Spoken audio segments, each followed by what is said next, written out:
get the procedural gear from the Abstract Objects pack. Available now on Superhive Market and Gumroad.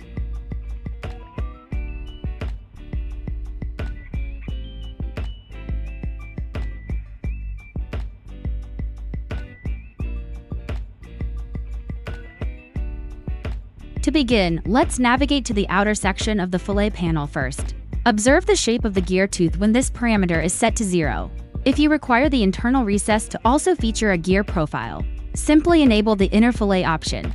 This will then substitute the standard circular bore with an internal toothed, gear-shaped cavity.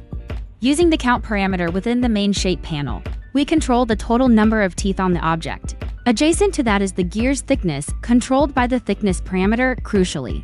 We can also manipulate this dimension directly using the upward-pointing yellow arrow gizmo. Furthermore, the main radius can be controlled directly using the red box gizmo. The outer factor value controls the contrast in the gear's profile or gear shape contrast. For easier visualization, simply drag the outer value in the fillet panel down to 0 to observe the effect.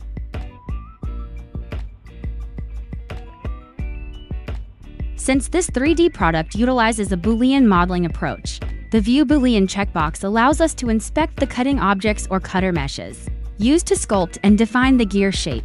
Furthermore, please don't worry about forgetting to disable View Boolean before hitting render. The product has been engineered to account for such scenarios. The Boolean meshes visible in the viewport will automatically not appear in the final render output.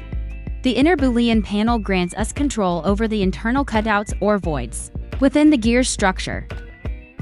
Similarly, the View Boolean function allows you to easily visualize and identify the cutting meshes used for the internal voids.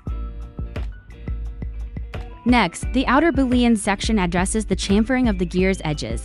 We can control the slope of this bevel using the two parameters, chamfer X and chamfer Y.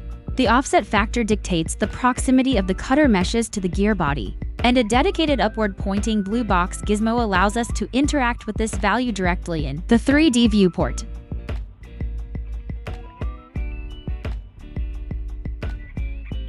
And finally, the rotation value controls the overall angular orientation of the gear, measured in degrees. Thank you, and we sincerely look forward to your enthusiastic support.